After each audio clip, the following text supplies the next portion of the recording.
내면 성장을 위한 마음 언어 배우기 마음편 두 번째 시간입니다. 지난 시간에 마음이 무엇인지에 대해서 개략적으로 설명을 드렸습니다. 그런데 사실 충분하지 않죠.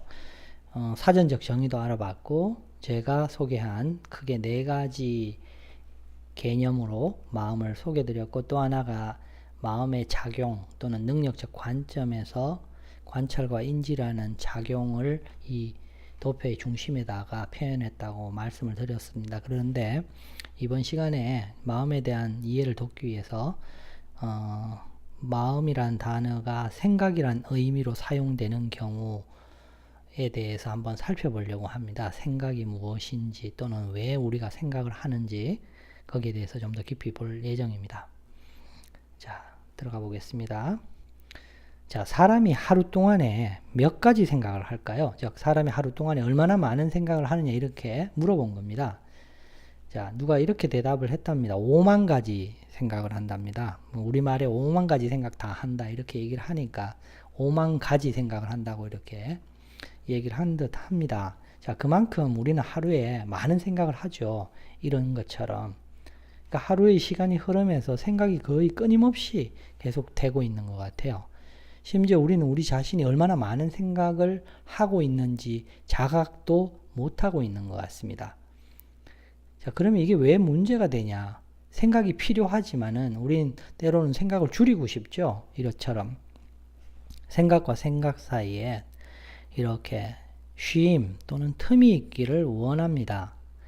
만약 이것이 없으면 어떤 일이 일어날까요? 생각을 할 때에는 우리는 내면 속에서 내면 세계를 바라보고 있는 상태입니다. 지금 봄인데 봄에 꽃이 피고 있는지도 보이지 않는 거죠. 만약 생각에만 잠겨 있다면. 자신이 살고 있는 동네에 나무가 싹을 틔우고 있는데 또는 꽃이 피고 있는데 그것이 안 보인다면 얼마나 불행하겠습니까? 생각을 하는 힘도 필요하지만 생각을 멈추고 외부 세상을 바라보는 힘이 필요한 거죠. 그리고 타인을 바라보는 힘도 필요하고요. 자, 그러려면은 생각하는 힘을 길러야 합니다. 어떻게 길러야 할까요? 자, 우리는 불필요한 생각을 줄이고 창의적 생각을 높이고 긍정적 생각을 높이고 합리적 생각을 높이고 주체적 생각을 하고 싶어 합니다. 이건 당연한 거죠. 많은 사람들이, 아니 전부가 원할 겁니다. 그죠? 근데 이게 가능하려면은 무엇부터 필요할까요? 여기는 크게 두 가지가 필요한 것 같습니다. 하나는 생각이 무엇인지를 알아야 합니다. 생각이 무엇인지 모르는 상태에서는 이것이 가능하지가 않습니다. 그 다음에 또 하나가 이 앞쪽의 수식어들이 대해서 알아야 됩니다. 근데 지금 기초편에서는 이 부분에 대해서 깊게 들어가지를 못합니다. 이 불필요하다라고 내가 판단한 생각이 실제로는 필요한 생각일 수도 있더라는 거죠. 즉 판단 능력이 정확하지 않으면 불필요한 생각을 줄이는 게 문제가 아니라 필요한 생각인지 불필요한 생각인지를 판단할 수 있는 능력이 먼저 선행되어야 불필요한 생각을 줄일 수 있다는 겁니다. 제가 들은 사례 중에 하나가, 한 분이 저에게 이런 얘기를 해줬습니다. 자신이 어느 집을 방문하는데 차를 가지고 갔답니다. 그런데 주차 환경이 좋지 않으니까 타인의 차 앞에다 일단 세우고 갔대요. 근데 세우고 들어가서 일을 보고 나왔더니 그 차주가 나와서 차 앞에서 화가 난 상태로 당신 이 차 주인이라고 얘기하면서 막 욕을 하더래요. 그래서 자신이 잘못했으니까 욕을 먹었는데 마음이 참 불편했겠죠. 저에게 얘기를 하면서 실은 들어가면서 잠깐 일을 보고 나온다는 생각으로 들어가면서 또 한편으로는 연락처를 남겨야 되는 것이 아닐까라고 생각을 했는데 잠깐 들어갔다 나와서 일을 하는 거니까 괜찮겠지라고 생각을 했답니다. 그러니까 결국 그때 그 생각을 불필요하다고 생각을 한 거죠. 잘못된 판단 때문에 결국 욕을 먹게 된 거죠. 즉 불필요한 생각을 줄이는 것이 중요한 얘기지만은, 중요한 부분이지만은 그 전에 벌써 판단 능력을 길러야 된다는 겁니다. 마찬가지로 자신은 창의라고 생각했는데 창의가 아니라 파괴일 수도 있죠. 자신은 긍정이라고 생각했는데 실은 긍정적 생각이 아니라 망상일 수도 있다는 거죠. 동의가 되십니까?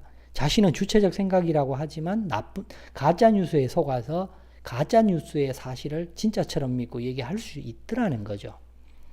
그래서 이 생각에 관련된 부분은 매우 스펙트럼이 넓기 때문에 사실 쉬운 문제가 아닙니다. 자, 그래서 먼저 생각은 무엇인가에 대해서 한번 살펴보려고 합니다. 이 사전적 정의를 먼저 볼게요. 사물을 헤아리고 판단하는 작용. 이게 판단 능력을 생각에다 집어넣었네요. 그죠? 그리고 어떤 사람이나 일 따위에 대한 기억. 생각은 기억과 관련되어 있다고 얘기하네요. 세 번째는 어떤 일을 하고 싶어 하거나 관심을 가짐 또는 그런 일. 참 애매모호하네요. 생각이. 그죠? 하고 싶어 한다. 이 욕구인데 관심도 들어가 있고. 그죠? 어떤 일을 하려고 마음을 먹음. 이거는 결정한 거네요. 네. 마음이라고 하네요. 생각. 그죠? 네. 앞으로 일어날 일에 대해서 상상해 본다. 추론? 상상? 뭐 그런 거겠네요. 어떤 일에 대한 의견이나 느낌을 가진다. 또는 그 의견이나 느낌. 네, 갈수록 추상적이네요. 어떤 사람이나 일에 대하여 성의를 보이거나 정성을 기울인다. 더 추상적이네요. 그렇다 이 사전적 정의를 읽는다고 해서 생각이 무엇인지를 명확하게 알 수가 없다라는 거죠. 아마 이 사전을 만든 분도 생각이 무엇인지를 명확하게 알고 계시지는 않을 거라 보여집니다. 이렇게 복잡한 걸로 봐서는. 자, 마지막 하나를 뺐네요. 사리를 분별한다. 이것도 판단에 대한 얘기네요. 그죠? 자, 그러면 우리는 지금 오른쪽에 있는 이런 긍정적인 요소를 만들어내고 싶은데 생각이 무엇인지에 대해서 알려면 어떻게 해야 될까요? 그것은 곧 바로 마음 언어를 지금 소개해온 과정에 녹아 있습니다. 실은 뭐냐? 생각은 마음과 기억의 작용입니다. 우리가 생각하는 생각은 일반적으로 언어를 바탕으로 하는 거죠. 그러나 동물도 생각을 합니다. 언어가 없지만 동물도 생존을 위해서 머리가 똑똑한 여우나 늑대들 또는 동물들도 자신의 언어가 아닌 비언어적 기억을 통해서 생각을 하죠. 그것은 결국 생각은 마음의 작용인데 기억과 연결되어 있다라고 보시면 됩니다. 그것을 우리는 비언어적 생각이라 부를 수 있습니다. 그런데 인간은 기억의 특수 형태인 바로 뭐죠? 언어가 들어가 있는 거죠. 이 언어를 사용하면서 우리는 언어적 생각을 합니다. 따라서 우리가 하는 생각은 이 언어적 생각과 비언어적 생각을 같이 합니다. 머릿속에서 과거에 갔던 좋은 곳에 대한 이미지, 상이죠. 그림들.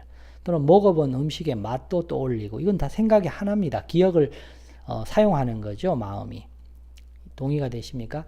생각이라는 것은 마음과 기억과 언어의 복합적 작용인데 그 주체가 바로 마음이라는 것입니다. 이것은 그냥 제가 언어로 설명하는 거죠. 이것을 들었다고 해서 생각이 무엇인지를 알 수는 없겠죠. 지금 생각이 무엇인지에 대해서 이렇게 제가 정의를 했는데 그것이 결국은 마음 언어로부터 시작할 수밖에 없는 이유와 연결이 되어 있습니다. 동의가 되시나요? 자, 다음 슬라이드 한번 볼게요. 생각이 무엇인지를 이해하려면 사실은 생각에 무엇이 담겨 있는지를 알아야 합니다. 이 접시에 무엇이 담겨 있는지를 알아야 된다는 거죠. 이것이 곧 생각은 무엇인가 라는 질문과 동일하다라는 겁니다. 우리는 생각을 할 때 그 생각에 무엇을 담고 있는 거죠. 이 음식들처럼. 그런데 앞에서 생각은 언어와 기억과 마음의 복합체라고 얘기했습니다. 여기에 인지작용이 포함이 되어 있는 거죠.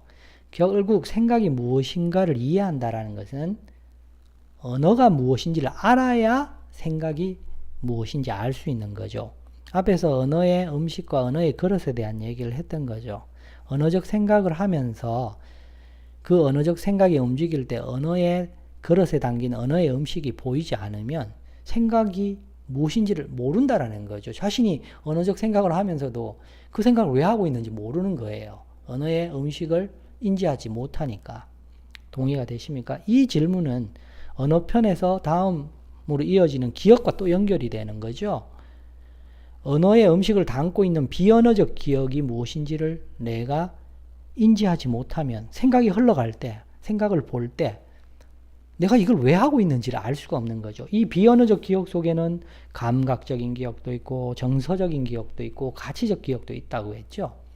그래서 이 비언어적 기억을 아주 세밀하게 내가 인지하지 못하면 생각을 보고 있으면서도 그것이 뭔지를 모르는 거죠. 마치 어린아이가 세상을 보면서 그냥 감각적으로만 보이는 거예요. 그것처럼. 더 나아가서 마음이 무엇인지 모르면은 생각을 하면서 알 수가 없는 거죠. 생각 속에는 마음이 담겨 있으니까. 그래서 제가 마음에 대해서 앞에서 몇 가지로 분류를 해서 보여드린 겁니다. 예를 들어 감정이 담길 수도 있고 욕구가 담길 수도 있고 양심이 담길 수도 있는 거죠.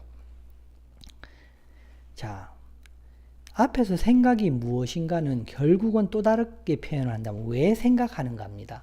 담겨 있다라는 것은 결국은 생각이라는 언어로 움직일 경우에 언어적 생각을 할 경우에 언어의 형식을 빌어서 뭔가 마음이 보고 있는 상태, 표현하려고 하고 있는 상태거든요. 자, 당신의 마음은 몇 가지입니까? 실은 우리 마음 속에는 수많은 종류의 마음이 있습니다. 생각이 5만 가지라고 했죠. 생각이 언어와 기억과 마음으로 이루어져 있다고 하니까 당연히 마음도 5만 가지 마음이 담겨져 있겠죠. 가장 쉽게 이해하려면 애정의 마음, 사랑하는 마음과 미워하는 마음이 상충하면서 존재하고 있고요. 결국은 생각을 이해한다라는 것은 마음을 세밀하게 볼 수 없다면 생각을 이해할 수 없다라는 결론입니다. 동의가 되십니까? 그래서 앞에서 간단하게 넘어갔지만 감정 하나만 놓고 보더라도 여기에 그라데이션 처리한 이유는 다양한 감정들을 아주 세밀하게 볼 수 있는 능력이 없다면 우리 생각을 이해할 수 없다라는 거죠. 마음은 언어를 빌어서 표현을 하지만 때로는 언어를 빌지 않을 수 있습니다. 기억을 빌지 않을 수 있다라는 거죠. 마음 그 자체가 무언가를 이야기하고 있는데 그것은 언어의 형식이나 과거에 경험한 감각적, 정서적 경험과는 어쩌면 떨어져 있는 형태로 뭔가를 얘기하고 있을 수 있다는 거죠. 그것은 감정뿐만 아니라 욕구도 마찬가지입니다. 그래서 인지 발달이 되지 않고서는 내면 세계를 이해할 수도 없고 생각의 힘도 자라날 수 없다는 얘기입니다. 우리 용어에 잡초라는 단어를 사용합니다. 잡초는 쓸모없는, 가치가 없는 풀을 얘기하죠. 마찬가지로 잡념, 즉 불필요한 생각이라는 표현을 합니다. 그런데 앞에서 사례로 말씀을 드렸지만은 어쩌면은 그 잡념이 정말 잡념이 아니라 나에게 무언가를 얘기하고 있는 메시지라면 어떻겠습니까? 마음의 소리, 마음의 메시지라면. 우리는 자기 내면 인식 능력을 기르기 위해서 기본적으로 태도를 바꾸지 않고서는 자기 내면을 볼 수가 없습니다. 자신의 잘못된 가치관, 잘못된 책들이나 강의를 통해서 듣게 된 어떤 지식이 태도로 작용해서 내면을 관찰할 때 잘못된 작용을 일으킨다면 내면 인식 능력을 기를 수 없다라는 거죠. 심지어 시중에는 기억을 지우고 생각을 버린다라는 명상법도 있습니다.